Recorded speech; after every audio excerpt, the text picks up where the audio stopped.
ఓం మహాగణపతే నమః. కుజుడు మనకు ఆగస్టు 3 నుంచి సెప్టెంబర్ 18 వరకు కొత్త రాశిలో అంటే మిథున రాశిలో సంచారం చేస్తున్నాడు. ఇప్పటి వరకు వృషభ రాశిలో ఉన్నటువంటి కుజుడు మిథున రాశిలోకి సంచారం చేస్తున్నాడు. దాదాపు 45 రోజుల పాటు ఈ యొక్క రాశిలో సంచారం అనేది జరుగుతుంది. ఇది ఒక ముఖ్యమైనటువంటి సంచారంగా చెప్పవచ్చు. ఈ సంచారాన్ని ఆధారంగా చేసుకుని ద్వాదశ రాశుల వారికి ఎలాంటి ఫలితాలు కలుగుతున్నాయో చూద్దాము. అయితే ముందుగా మనము కుజునికి సంబంధించినటువంటి వివరాలను తెలుసుకునే ప్రయత్నం చేద్దాం.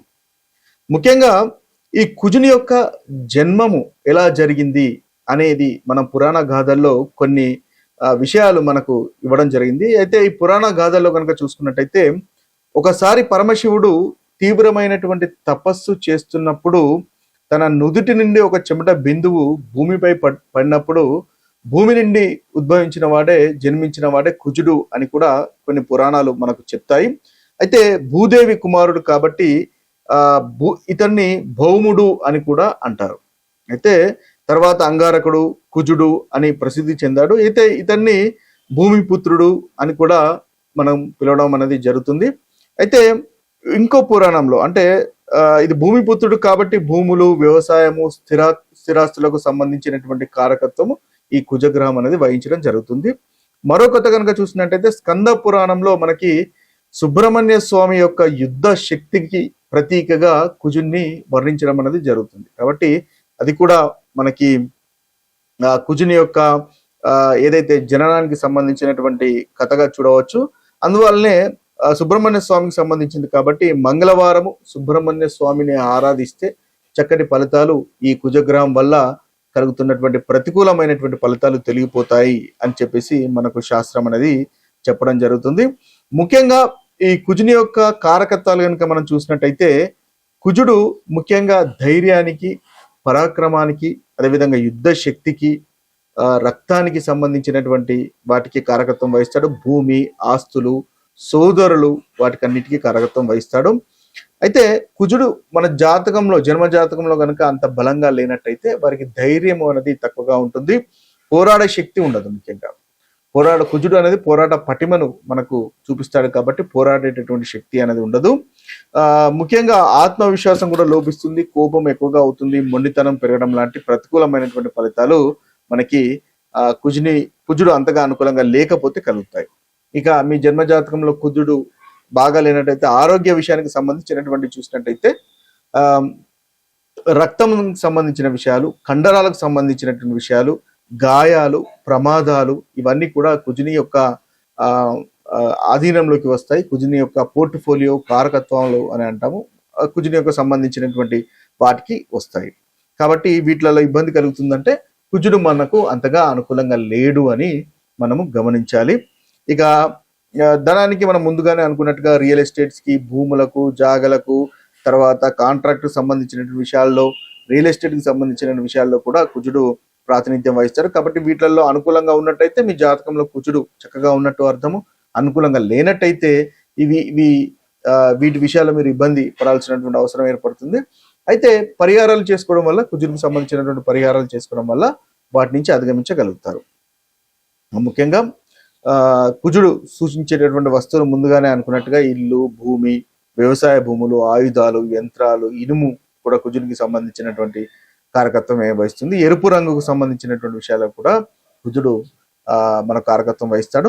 కుజుడు కనుక బలంగా ఉన్నట్టయితే ధైర్యం పెరుగుతుంది, లీడర్షిప్ క్వాలిటీస్ పెరుగుతాయి, విజయాలు వస్తాయి, పోటీ పరీక్షల్లో విజయం అనేది సాధించుకోగలుగుతారు, మంచి ఆరోగ్యం అనేది ఉంటుంది, వ్యాపారంలో కూడా ధైర్యంగా ముందుకు వెళ్తారు.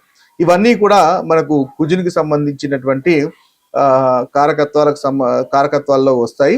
అయితే కుజుడు అంతగా అనుకూలంగా లేనట్టయితే కుజ దోషము, దాంపత్య జీవితంలో ఇబ్బంది రావడము, భార్యాభర్తల మధ్య చిన్న కలహాలు, సఖ్యత లేకుండా ఉండడం కూడా మనకు ఈ కుజగ్రహం అనుకూలంగా లేనట్టయితే కలిగేటటువంటి ఫలితాల్లో మనం ఒకటిగా చెప్పవచ్చు. అయితే ముఖ్యంగా కుజుని వల్ల కలుగుతున్నటువంటి ఈ ప్రతికూలమైనటువంటి ఫలితాలు ఏ రాశి వారికైనా సరే ఆ ప్రతికూలమైనటువంటి ఫలితాలు తొలగించుకొని అనుకూలమైనటువంటి ఫలితాలు పొందడానికి ముఖ్యంగా పరిహారాలు చేసుకోవడం వల్ల మంచి ఫలితాలు మీరు పొందుతారు. అయితే ముందుగా ఈ యొక్క ద్వాదశ రాశుల యొక్క ఫలితాలు చూద్దాము. ఆ తర్వాత వాటికి సంబంధించినటువంటి పరిహారాలు కూడా చూద్దాం. ఇక మకర రాశి వారికి ఆగస్టు 3 నుంచి సెప్టెంబర్ 18 వరకు ఉన్నటువంటి ఫలితాలు కనుక మనం చూసినట్టయితే మకర రాశి వారికి 6వ స్థానంలో సంచారం అనేది ఉంటుంది. చాలా చక్కగా ఉంటుంది. శత్రువులపైన విజయము, ఉద్యోగంలో కార్యసిద్ధి, కోర్టు కేసులో అనుకూలత ఫలితాలు, తర్వాత అప్పులు తగ్గే అవకాశము, పెండింగ్ లో పనులు పూర్తి కావడము, ధైర్యం పెరగడము, ప్రభుత్వ వ్యవహారాల్లో అనుకూలత, ఆస్తి సంబంధిత విషయాల్లో విజయము అనేది మీదే ఉంటుంది. ఆదాయం అనేది మెరుగుపడుతుంది. ముఖ్యంగా ఈ రాశి వారు ప్రతి మంగళవారము సుబ్రహ్మణ్య స్వామిని ఆరాధించండి, ఆంజనేయ స్వామిని ఆరాధించండి, తద్వారా చక్కటి ఫలితాలు కలుగుతాయి. ఓం అంగారకాయ నమః అనేటటువంటి మంత్రాన్ని 105 నిమిషాలు జపించినా కూడా చాలా అనుకూలత అనేది ఈ రాశి వారికి ఉంటుంది. కుజునికి సంబంధించినటువంటి పరిహారాలు అన్ని రాశుల వారు ఏ విధంగా చేయాలో చూసినట్టయితే ఉదయం వ్యాయామం చేయడం కూడా ఒక చక్కటి పరిహారంగా ఉంటుంది. కోపాన్ని నియంత్రించుకోవడం కూడా కుజునికి ఒక చక్కటి పరిహారంగా మనం చెప్పవచ్చు. ఎవరితోనూ అనవసరమైనటువంటి వాదనలకు దిగకండి. కుజుడు మీ జాతకంలో అనుకూలంగా లేనట్టయితే ఇది ఆటోమేటిక్ గా చక్కటి ఫలితాలు మీకు కలుగజేస్తాడు. వాహనం కూడా నెమ్మదిగా గడపండి, తద్వారా చక్కటి ఫలితాలు మనకు కలుగుతాయి. ముఖ్యంగా కుజునికి సంబంధించినటువంటి దానాలు కనుక చూసినట్టయితే ఎర్రటి కందులు దానాలు చేయవచ్చు, ఎర్రటి వస్త్రాలు దానం చేయవచ్చు, బెల్లము దానం చేయవచ్చు, రాగి పాత్రలు దానం చేయవచ్చు, పేద విద్యార్థులకు నోట్ బుక్స్ లాంటివి కూడా దానం చేయడం వల్ల చక్కటి ఫలితాలు మనకు కలుగుతాయి. ముఖ్యంగా ఈ యొక్క ఆగస్టు 3 నుంచి సెప్టెంబర్ 18 వరకు ఉన్నటువంటి పరిహారాలు ప్రతి రాష్ట్ర వారికి కనుక చూసినట్టయితే వీరికి ముఖ్యంగా మేషరాశి వారికి చాలా చక్కగా ఉంది. ఈ యొక్క సంచారము సుబ్రహ్మణ్య స్వామిని ఆరాధించండి, మంచి ఫలితాలు మీకు కలుగుతాయి. వృషభ రాశి వారికి అంతగా అనుకూలంగా లేదు. మాటలను నియంత్రించుకోండి, తద్వారా మంచి ఫలితాలు కలుగుతాయి. 2వ స్థానం కాబట్టి వాక్కు అనేది కాస్త నియంత్రించుకోండి. మీరు హనుమంతుని ఆరాధించండి, తద్వారా మంచి ఫలితాలు మీకు కలుగుతాయి. మిథునానికి కూడా అంతగా అనుకూలంగా లేదు. కోపాన్ని నియంత్రించుకోవడం వల్ల మంచి ఫలితాలు మీకు కలుగుతాయి. మీరు సుబ్రహ్మణ్య స్వామిని పూజించండి. ప్రతి మంగళవారము అనుకూలమైనటువంటి ఫలితాలు మిథున రాశి వారికి కలుగుతాయి. ఇక కర్కటక రాశి వారికి అనవసరమైనటువంటి ఖర్చులు నియంత్రించుకోండి. కర్కటక రాశి వారికి కూడా అనుకూలంగా లేదు ఈ యొక్క సంచారము. విదేశీ ప్రయాణాల్లో జాగ్రత్త అనేది అవసరము. హనుమంతుని ఆరాధించండి. కర్కటక రాశి వారికి ఈ 45 రోజుల్లో మంచి ఫలితాలు కలుగుతాయి. ఇక సింహరాశి వారు కనుక చూసినట్టయితే సింహరాశి వారు కొత్త ప్రాజెక్ట్స్ ని ప్రారంభించండి. మీకు చాలా చక్కగా ఉంది. ఆస్తి వ్యవహారాలు ముందుకనేవి వెదులుతాయి. మీరు గురువుల ఆశీర్వాదాలు తీసుకోండి. సుబ్రహ్మణ్య స్వామిని కానీ హనుమంతుని కానీ ఆరాధించినట్టయితే మంచి ఫలితాలు ఈ రాశి వారికి కలుగుతాయి. ఇక కన్యా రాశి వారికి ఈ యొక్క ఫలితాలు అంతగా అనుకూలంగా లేవు ఈ కుజుని యొక్క సంచారము. కాబట్టి కాస్త జాగ్రత్తగా ఉండాల్సినటువంటి అవసరం ఎంతైనా ఉంటుంది. కోపంతో ఉద్యోగంలో నిర్ణయాలు తీసుకోకండి. ముఖ్యంగా హనుమంతుని ఆరాధించండి, తద్వారా ఈ కన్యా రాశి వారికి అనుకూలంగా ఉంటుంది. ఇక తులారాశి వారికి కూడా ఈ యొక్క సంచారము మనకు ఏదైతే మార్స్ కుజ యొక్క సంచారం అనుకూలంగా లేదు. కాబట్టి తులారాశి వారు కూడా హనుమంతుని ఆరాధించండి, తద్వారా మంచి ఫలితాలు కలుగుతాయి. ముఖ్యంగా తల్లిదండ్రులను గురువులను గౌరవించండి, మంచి ఫలితాలు ఈ రాశి వారికి కలుగుతాయి. ఇక వృశ్చిక రాశి వారు కనుక చూసినట్టయితే వృశ్చిక రాశి వారికి కూడా కుజుని యొక్క సంచారము ఈ 45 రోజులు అనుకూలంగా లేదు. కాబట్టి వృశ్చిక రాశి వారు కూడా మనకు సుబ్రహ్మణ్య స్వామిని ప్రతి మంగళవారం ఆరాధించండి, శనివారం హనుమంతుని ఆరాధించండి, తద్వారా మంచి ఫలితాలు మీకు కలుగుతాయి. వాహనాలు జాగ్రత్తగా నడపండి. అంగారక మంత్రాన్ని కూడా జపించినా కూడా మంచి ఫలితాలు మీకు కలుగుతాయి.